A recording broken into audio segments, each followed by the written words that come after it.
Harry Holler's Records for Madmen Only.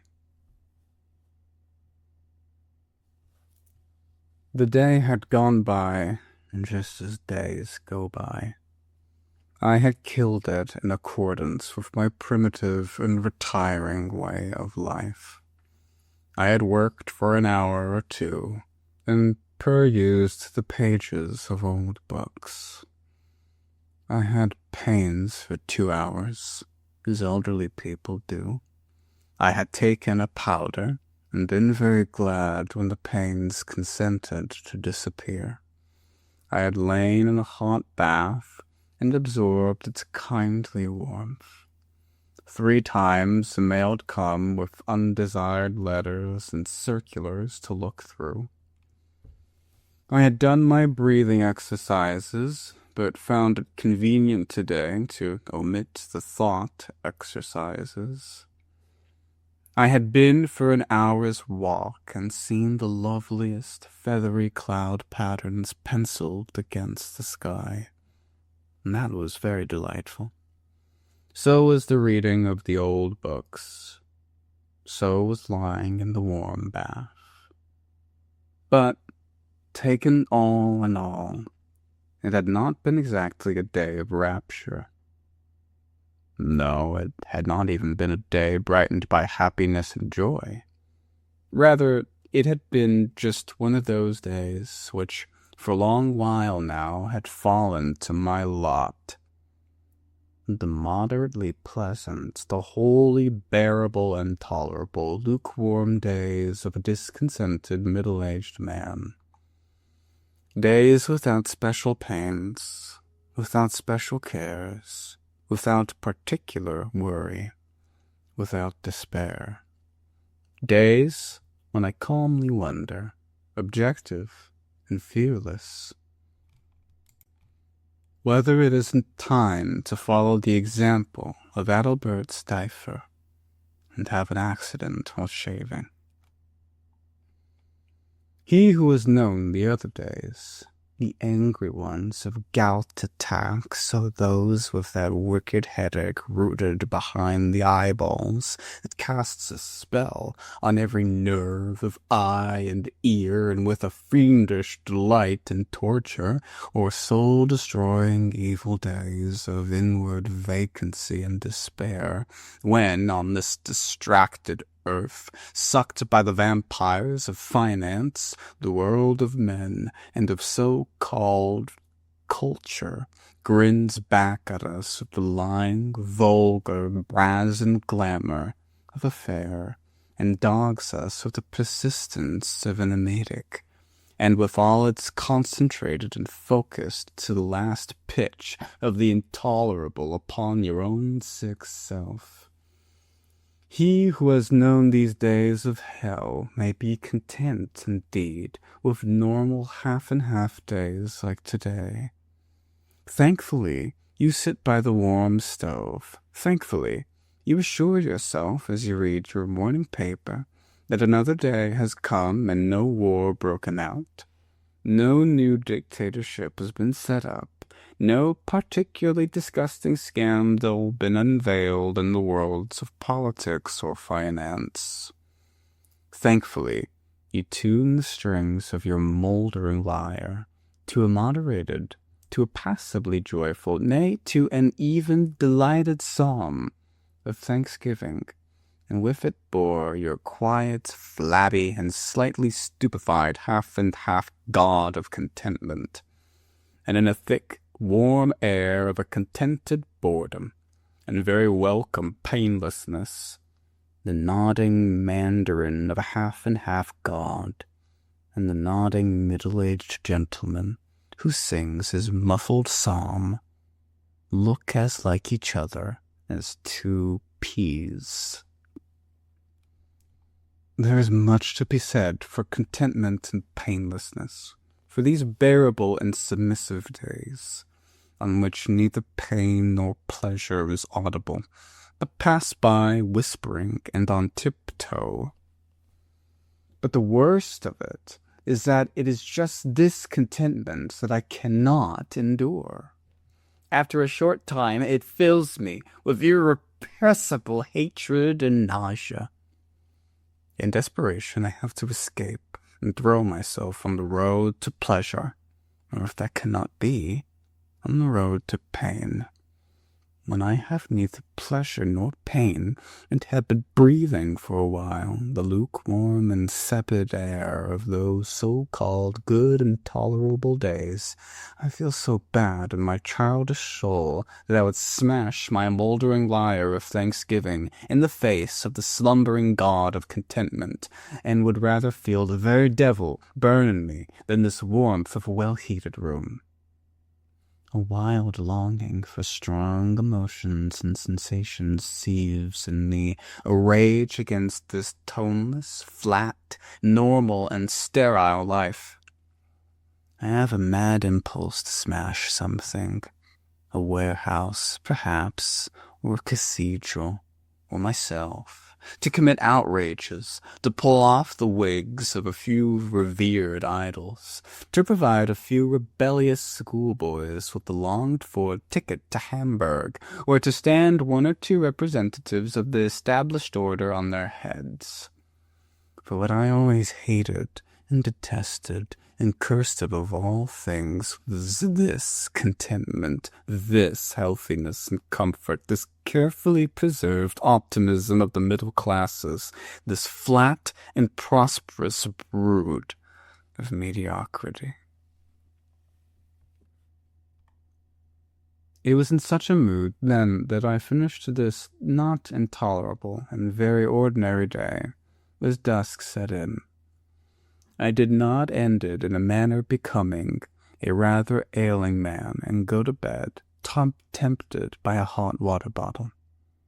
Instead, I put on my shoes ill-humouredly, discontented, and disgusted with the little work I had done, and went out into the dark and foggy streets to drink what men, according to an old convention, call a glass of wine, at the sign of the steel helmet. So I went down the stairs from my room in the attic, those difficult stairs of this alien world, those thoroughly bourgeois, well-swept and scoured stairs of the very respectable three-family apartment house under whose roof I have my refuge. I don't know how it comes about, but I, the homeless Steppenwolf, the solitary, the hater of life's petty conventions, always take up my quarters in houses just such as this.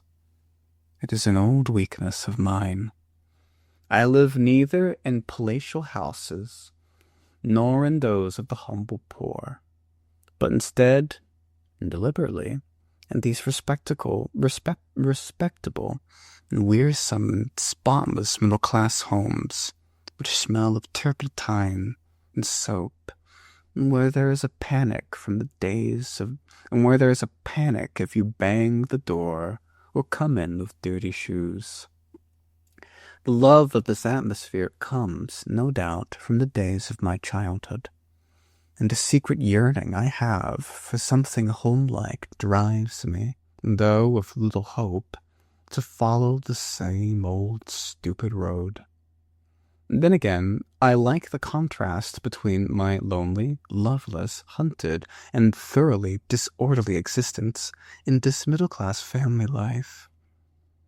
I like to breathe in on stairs this odor of quiet and order, with cleanliness and respectable domesticity. There is something in it that touches me in spite of my hatred for all it stands for.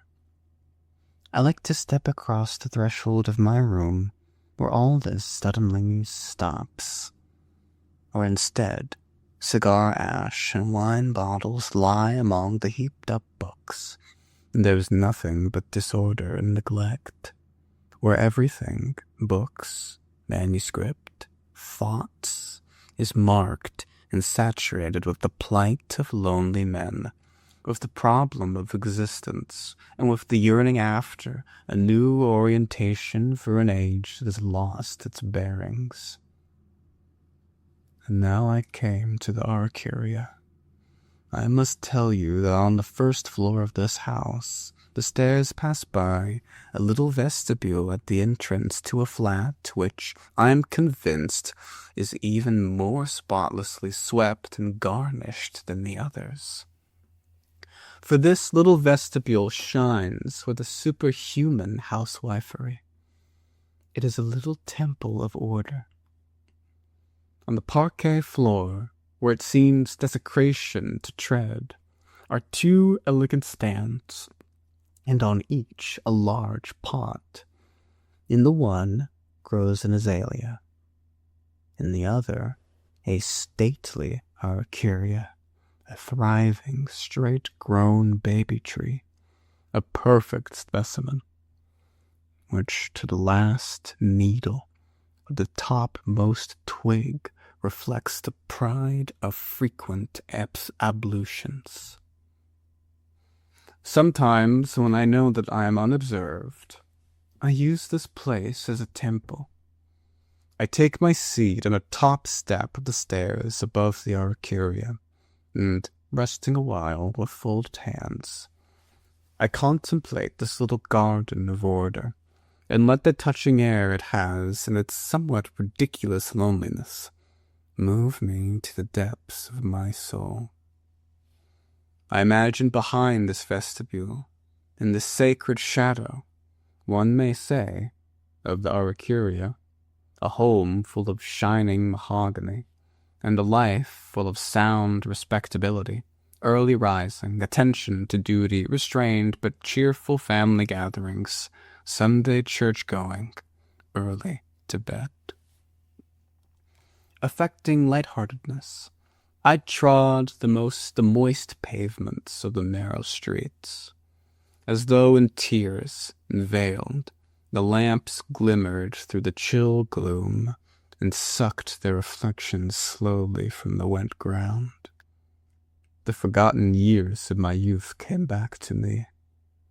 How I used to love the dark, sad evenings of the late autumn and winter. How eagerly I imbibed their moods of loneliness and melancholy, when wrapped in my cloak, I strode for half the night through the rain and storm, through the leafless winter landscape, lonely enough then too, but full of deep joy and full of poetry, which I later wrote down by candlelight sitting on the edge of my bed. All that was past now. The cup was emptied and would never be filled again. Was that a matter for regret? No, I did not regret the past. My regret was for the present day, for all the countless hours and days that I lost in mere passivity, and that brought me nothing, not even the shocks of awakening. But, thank God, there were exceptions. There were, now and then, though rarely, the hours that brought the welcome shock, pulled down the walls, and brought me back again from my wanderings to the living heart of the world. Sadly and yet deeply moved, I set myself to recall the last of these experiences. It was at a concert of lovely old music. After 2 or 3 notes of the piano, the door was opened of a sudden to the other world. I sped through heaven and saw God at work. I suffered holy pains. I dropped all my defenses and was afraid of nothing in the world. I accepted all things, and to all things I gave up my heart. It did not last very long, a quarter of an hour perhaps, but it returned me in a dream at night. It returned to me in a dream at night, and since, through all the barren days, I caught a glimpse of it now and then. Sometimes, for a minute or two, I saw it clearly, threading my life like a divine and golden track. But nearly always it was blurred and dirt and dust. And then again it gleamed out in golden sparks as though never to be lost again, and yet was soon quite lost once more. Once it happened, as I lay awake at night, that I suddenly spoke in verses, verses so beautiful and strange that I did not venture to think of writing them down. And then in the morning they vanished, and yet they lay hidden within me, like the hard kernel within an old brittle husk. Once it came to me while reading a poet, while pondering a thought of Descartes, of Pascal. Again it shone out and drove its gold track far into the sky, while I was in the presence of my beloved. But it's hard to find this track of the divine in the midst of this life we lead, in this besotted, humdrum age of spiritual blindness, with its architecture, its business, its politics, its men. How could I fail to be a lone wolf, an uncouth hermit, as I did not share one of its aims, nor understand one of its pleasures? I cannot remain for long in either theater or picture house. I could scarcely read a paper, seldom a modern book. I cannot understand what pleasures and joys they are that drive people to the overcrowded railways and hotels, into the packed cafes with the suffocating and oppressive music, to the bars and variety entertainments, the world exhibitions, to the corsos. I cannot understand nor share these joys, though they are within my reach, for which thousands of others strive. On the other hand, what happens to me in my rare hours of joy, what for me is bliss and life and ecstasy and exhilaration, exaltation, the world in general seeks at most in my imagination. In life, and finds it absurd. And in fact, if the world is right, if the music of the cafes, these mass enjoyments, and these Americanized men who are pleased with so little are right, and I am wrong, I am crazy. I am in truth the Steppenwolf that I often call myself, that beast astray, who finds neither home nor joy nor nourishment in a world that is strange and incomprehensible to him. With these familiar thoughts, I went along the wet street to one of the quietest and oldest quarters of the town. On the opposite side, there stood in the darkness an old stone wall, which I always noticed with pleasure.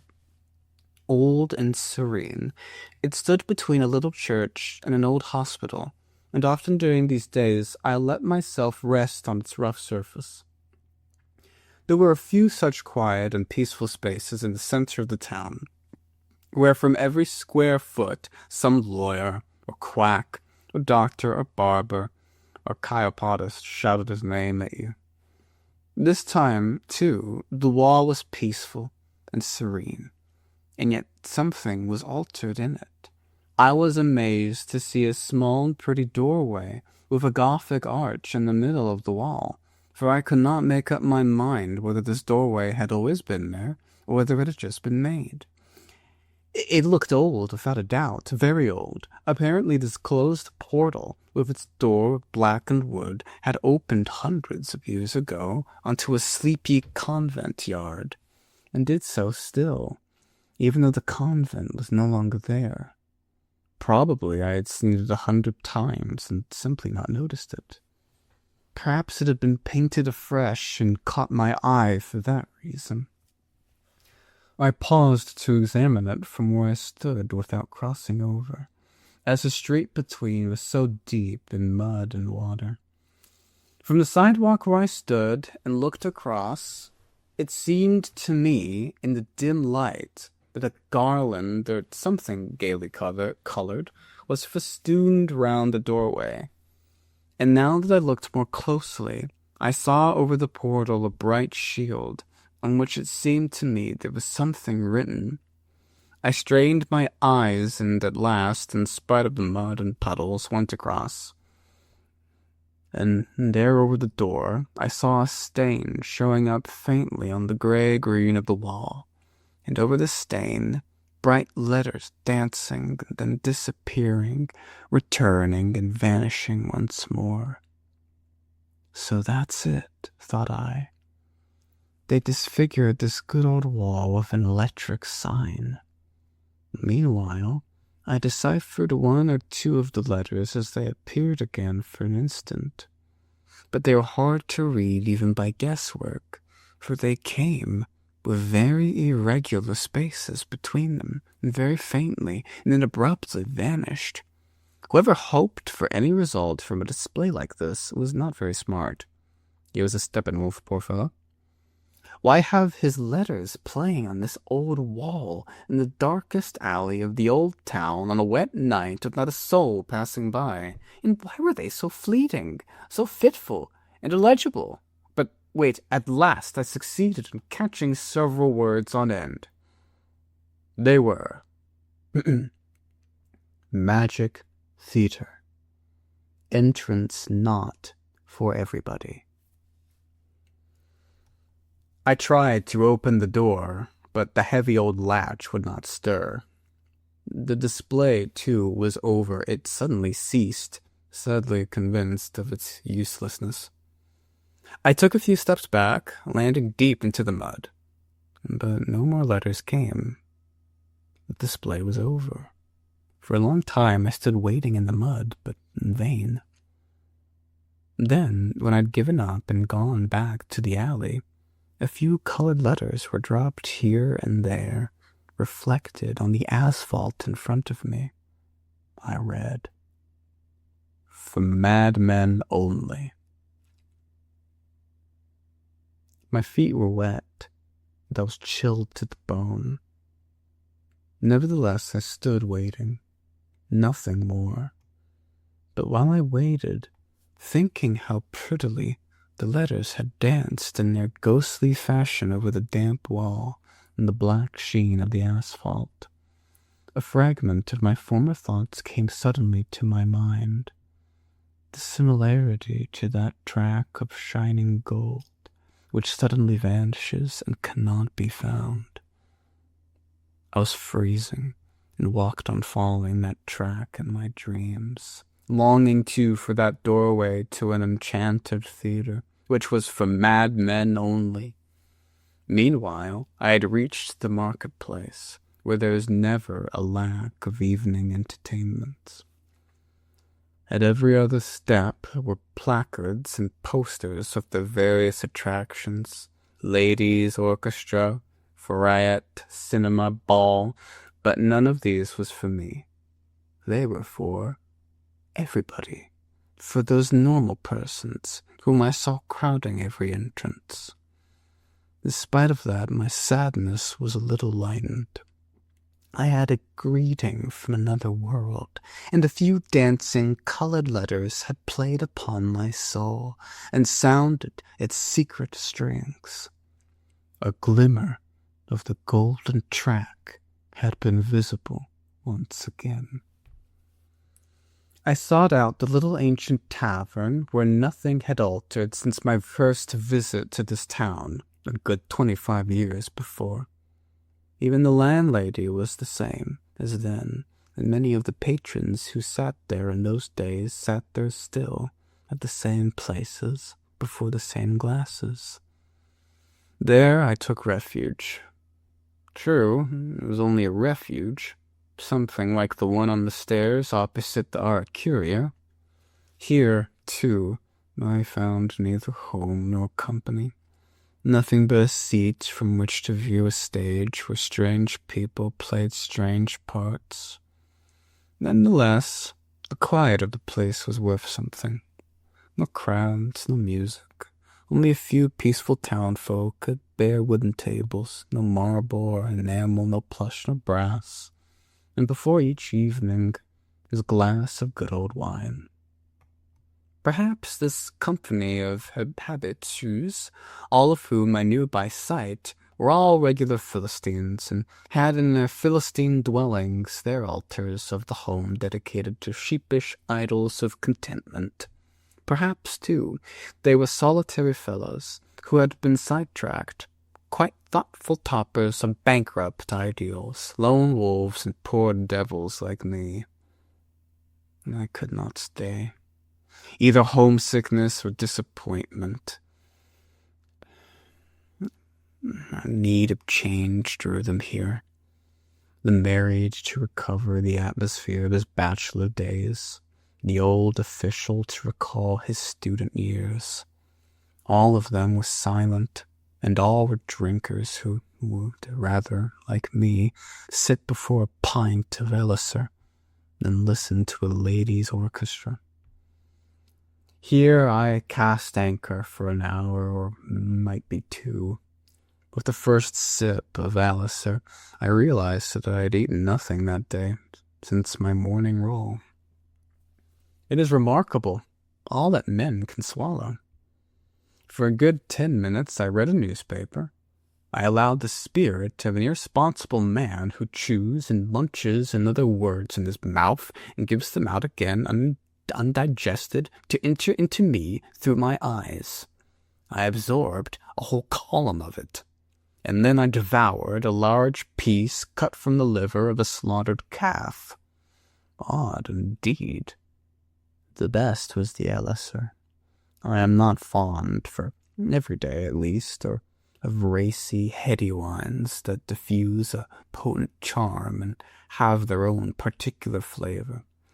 What I like the best is clean, light, modest country vintage of no special name.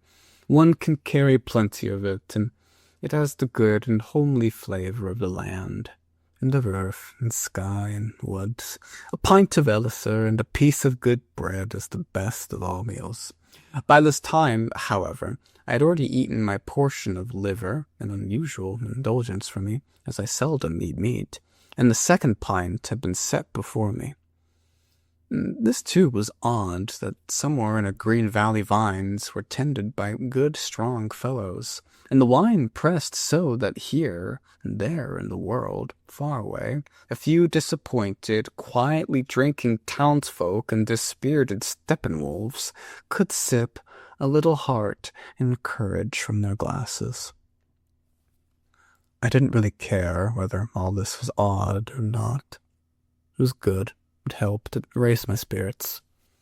As I thought again of that newspaper article, its jumble of words, a refreshing laughter rose in me, and suddenly the forgotten melody of those notes of the piano came back to me again. It soared aloft like a soap bubble, reflecting the whole world in miniature on its rainbow surface, and then softly burst. Could I be altogether lost when that heavenly little melody had been secretly rooted within me, and now put forth its lovely bloom with all its tender hues? I might be a beast stray with no sense of its environment, yet there was some meaning in my foolish life. Something in me gave an answer, and was the receiver of those distant calls from worlds far above. In my brain were stored 1,000 pictures. Giotto's flock of angels from the blue vaulting of a little church in Padua, and near them walked Hamlet and the garlanded Ophelia, fair similitudes of all sadness and misunderstanding in the world. And there stood Giannizo, the aeronaut, and his burning balloon, and blew a blast on his horn, Attila carrying his headgear in his hand, and Borobudur reared its soaring sculpture in the air. And though all these figures lived in 1,000 other hearts as well, there were 10,000 more unknown pictures and tunes there, which had no dwelling place but in me, no eyes to see, no ears to hear them but mine. The old hospital wall, with its grey-green weathering, its cracks and stains in which 1,000 frescoes could be fancied, who responded to it, who looked into its soul, who loved it, who found the charm of its colours ever delicately dying away? The old books of the monks, softly illumined with their miniatures, and the books of the German poets of 200 and 100 years ago whom their own folk have forgotten, all the thumbed and damp-stained volumes, and the works in print and manuscripts of the old composers, the stout and yellowing music sheets dreaming their music through a winter sleep, Who heard their spirited, their roguish and yearning tones? Who carried through world estranged from a heart full of their spirit and their charm? Who still remembered that slender cypress on a hill over Gubbio, that though split and riven by a fall of stone, yet held fast to life and put forth with its last resources a new sparse tuft at top? Who read by night above the Rhine the cloud script of drifting mists? It was the Steppenwolf. And who over the ruins of his life pursued its fleeting, fluttering significance, while he suffered its seeming meaninglessness, and lived its seeming madness, and who hoped in secret at the last turn of the labyrinth of chaos for revelation in God's presence? I held my hand over my glass when the landlady wanted to fill it once more, and got up. I needed no more wine. The golden trail was blazed, and I was reminded of the eternal, and of Mozart and the stars. For an hour, I could breathe once more and live and face existence, without the need to suffer torment, fear, or shame. A cold wind was sifting the fine rain as I went out into the deserted street. It drove the drops with a patter against the street lamps where they glimmered with a glassy sparkle. And now whither?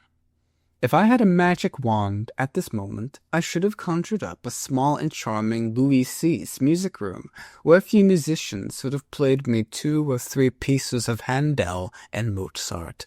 Oh, I was in the very mood for it, and would have sipped the cool and noble music as gods sip nectar. Oh, if I had a friend at this moment, a friend in an attic room, dreaming by candlelight and with a violin lying ready at his hand. How I should have slipped up to him in his quiet hour, noiselessly climbing the winding stair to take him by surprise, and then with talk and music we should have held heavenly festival throughout the night. Once, in years gone by, I had known often such happiness. But this time, too, had taken away. Withered years lay between those days and now. I loitered as I wended my way homeward, turned up my collar, and struck my stick on the wet pavement. However long I lingered outside, I should find myself all too soon in my top-floor room, my makeshift home, which I could neither love nor do without. For the time had gone by when I could spend a winter's night in the open. And now my prayer is not to let the good mood the evening had given me be spoiled, neither by the rain, nor by gout, nor by the auricuria. And though there was no chamber music to be had, nor a lonely friend with his violin, still that lovely melody was in my head, and I could play it, though to myself after a fashion, humming the rhythm of it as I drew my breath. Reflecting thus, I walked on and on, yes, even without the chamber music and the friend. How foolish to wear oneself out in vain longing for warmth. Solitude is independence. It had been my wish, and with the years I had obtained it. It was cold enough, but it was also still, wonderfully still, and vast, like the cold stillness of space in which the stars revolve. From a dance hall there met me, I passed by the strains of lively jazz music, hot and raw as the steam of raw flesh, and I stopped a moment. This kind of music, much as I detested it, had always a secret charm for me. It was repugnant to me, and yet 10 times preferable to all the academic music of the day. For me, too, its raw and savage gaiety reached an underworld of instinct, and breathed a simple, honest sensuality. I stood for a moment on scent, smelling the shrill and blood-raw music, sniffing the atmosphere of the hall angrily, and hankering after it a little too. One half of this music, the melody, was all pomade and sugar sentimentality.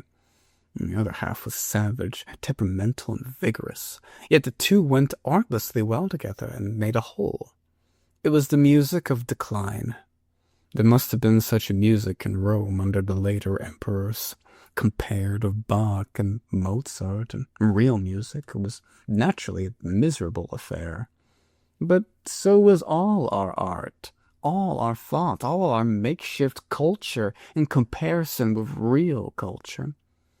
This music was at least sincere, unashamedly primitive and childishly happy. And there was something of the Negro in it, and something of the American, who, with all his strength, seemed so boyishly fresh and childlike to us Europeans. Was Europe to become the same? Was it on its way already? Were we, the old connoisseurs, the reveres of Europe as it used to be, of genuine music and poetry as once they were, nothing but a pig-headed minority, suffering from a complex neurosis whom tomorrow would forget or deride? Was all that we called culture, spirit, soul, all that we called beautiful and sacred, nothing but a ghost long dead, which only a few fools like us took for true and living? Had it perhaps indeed never been true and living? Had all that we poor fools bothered our heads about never been anything but a phantom? I was now in the old quarter of the town. The little church stood up dim and grey and unreal. At once the experience of the evening came back to me, the mysterious Gothic doorway, the mysterious tablet above it, and the illuminated letters dancing in mockery. How did the writing run? Entrance not for everybody, and for madmen only. I scrutinized the old wall opposite in the secret hope that the magic night might begin again. The writing invite me, the madmen. The little doorway gave me admittance. There perhaps lay my desire, and perhaps there would my music be played. The dark stone wall looked back at me with composure, shut off in the deep twilight, sunk in a dream of its own. And there was no gateway anywhere and no pointed arch, only the dark and broken masonry. With a smile, I went on, giving it a friendly nod. Sleep well. I will not awake you. The time will come when you will be pulled down or plastered with covetous advertisements. But for the present, there you stand, beautiful and quiet as ever, and I love you for it. From the black mouth of an alley, a man appeared with a startling suddenness at my elbow, a lone man going his homeward way with a weary step. He wore a cap and a blue blouse, and above his shoulders he carried a signboard fixed on a pole, and in front of him an open tray suspended by straps such as peddlers carry at fairs. He walked on wearily in front of me without looking round. Otherwise, I should have bidden him a good evening and given him a cigar. I tried to read the device on his standard, a red signboard on a pole in the light of the next lamp, but it swayed to and fro, and I could decipher nothing. Then I called out and asked him to let me read his placard. He stopped and held his pole a little steadier. Then I could read the dancing, reeling letters. Anarchist Evening Entertainment. Magic Theater. Entrance not for everybody. "I've been looking for you," I shouted with delight. "What is this evening entertainment? Where is it? When?" He was already walking on. "Not for everybody," he said dully, with a sleepy voice. He had had enough. He was for home, and on he went. "Stop!" I cried and ran after him. "What have you got there in your box? I want to buy something from you." Without stopping, the man felt mechanically in his box, pulled out a little book, and held it out to me. I took it quickly and put it in my pocket while I felt for the buttons in my coat to get out some money. He turned at a doorway, shut the door behind him, and disappeared. His heavy steps rang out on a flagged yard, then on the wooden steps, and then I heard no more. And suddenly I, too, felt very tired. It came over me that it must be very late and high time to go home. I walked on faster, and following the road to the suburb, I was soon in my own neighborhood, among the well-kept gardens, where in clean little apartment houses behind lawn and ivy are the dwellings of officialdom and people of modest means. Passing the ivy and the grass and the little fir tree, I reached the door of the house, found the keyhole and the switch, slipped past the glazed doors and the polished cupboards and the potted plants, and unlocked the door to my room, my little pretense of home, with the armchair and the stove, the ink pot and the paint box, and Alice and Dostoevsky awaited me, just as do the mother or the wife, the children, the maids, dogs, and cats in the case of more sensible people. As I threw off my wet coat, I came upon the little book and took it out. It is one of those little books wretchedly printed on wretched paper that is sold at fairs. Were you born in January, or how to be 20 years younger in a week? However, when I settled myself in my armchair and put on my glasses, it was of great astonishment and a sudden sense of impending fate that I read the title on the cover of this companion volume to fortune-telling booklets. Treatise on the Steppenwolf. Not for everybody. I read the contents at a sitting with an engrossing interest that deepened page by page.